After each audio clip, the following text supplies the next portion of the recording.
রাতের বেলায় দোকানে বসে ভাত খাওয়ার সময় এক ব্যক্তিকে গুলি করে খুন। ঘটনাটি কালনা স্টেশন সংলগ্ন কালনার নিউ মধুবন এলাকায়। প্রাথমিকভাবে জানা গিয়েছে মৃতের নাম রাজা, তার বাড়ি হুগলির চুঁচুড়া এলাকায়। কালনা স্টেশন সংলগ্ন 4 নম্বর প্ল্যাটফর্মের নিচে স্বপন মাঝি নামে এক ব্যক্তির দোকান রয়েছে। সেই দোকানে সে গত 2-2.5 মাস থেকে কাজে যোগ দেয়। ওই দোকানে চা ও পানীয় জল সহ অন্যান্য জিনিস বিক্রি করত। সোমবার আনুমানিক রাত 10টা নাগাদ রাজা নামের ওই ব্যক্তি ভাত খাচ্ছিলেন। সেই সময় বাইকে করে এসে খুব কাছ থেকে তার মাথায় দুষ্কৃতীরা গুলি চালায়। ঘটনাস্থলেই তার মৃত্যু হয়। খবর পেয়ে ঘটনাস্থলে ছুটে আসে কালনা থানার পুলিশ ও কালনা জিআরপি। রীতা ভট্টাচার্যের রিপোর্ট, এসএন বাংলা। তাদের নাম জানা?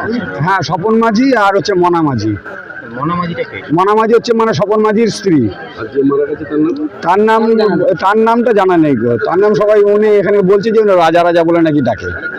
রাজা মাঝি? না, হ্যাঁ রাজা মাঝি। বয়স কেমন?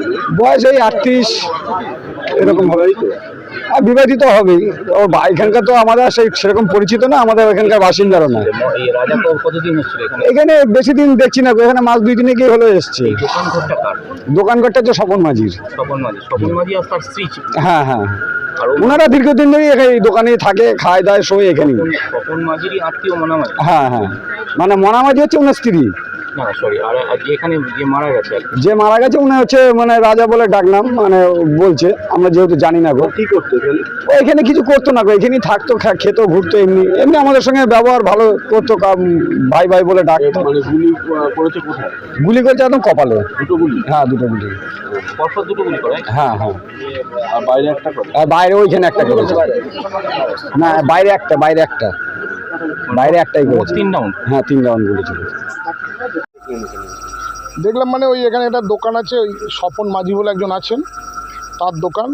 দোকানের ভেতরে যা দেখলাম হচ্ছে জলের ব্যবসা করে, চায়ের ব্যবসা করে। ভেতরে ঢুকে দেখলাম কিনা যে একটা বডি পড়ে রয়েছে, তার মাথায় মনে হচ্ছে গুলিটা করা হয়েছে, কারণ মাথা থেকে ব্লিডিংটা দেখলাম। যে বডিটা দেখলাম সে বডিটা মানে আমার চেনা পরিচিত ব্যক্তি নয়। সে তার থেকে মনে হচ্ছে যে এই ব্যক্তিটা মনে হচ্ছে এখানকার না। এরকম মানে রাত বেলাতে মানে গুলি, এই বিষয়টা মানে মনে হচ্ছে যে বাইরের কোনো যোগাযোগ করতে পারে। ব্যাপারটা হচ্ছে এখানে যে প্রথম কথা হচ্ছে এখানে যে জায়গায় ঘটনাটা ঘটেছে সেই জায়গাটা একদম নির্জন জায়গা, দেখতেই পাচ্ছেন এখানে কোনো আলোর ব্যবস্থা নেই। নিউ মধুবন একটা জায়গা, এবং সেই জায়গাতে একদম 4 নম্বর প্ল্যাটফর্ম থেকে নেমেই হচ্ছে এখানে যে দোকানদার, এবং যার দোকান তার নামে এর আগে তো অনেক অভিযোগ আছে, সেই শত্রুতার বশত থেকেও হতে পারে। পুলিশ তদন্ত করলে বুঝতে পারবে কী ব্যাপারটা। কিন্তু দেখলাম মানে যে ছেলেটি আর কি পড়ে রয়েছে, দেখে যেমন হলো 33-34 বছর হয়তো বয়স হবে। মানে এলাকার যুবক নয়?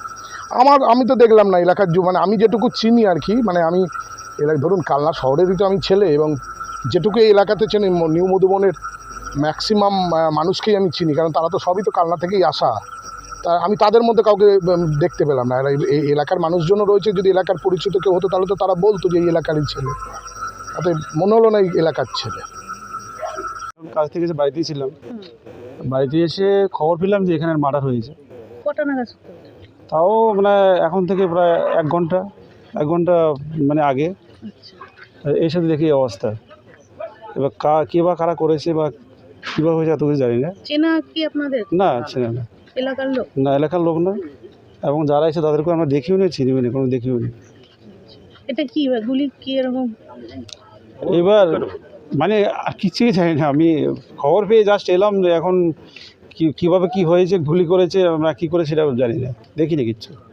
মানে খবর পেয়ে এসেছি যে এখানে মার্ডার হয়েছে। এটা কোনো দোকানের মধ্যে বডিটা পাওয়া গেছে? হ্যাঁ, দোকান, এটা চায়ের দোকান। দোকান বন্ধ ছিল যখন আপনি? হ্যাঁ, আমি তো এসে শুনছি যে দোকানটা এভাবে বন্ধ ছিল, পিছনে খোলা ছিল। আর সারাদিনই বন্ধ ছিল?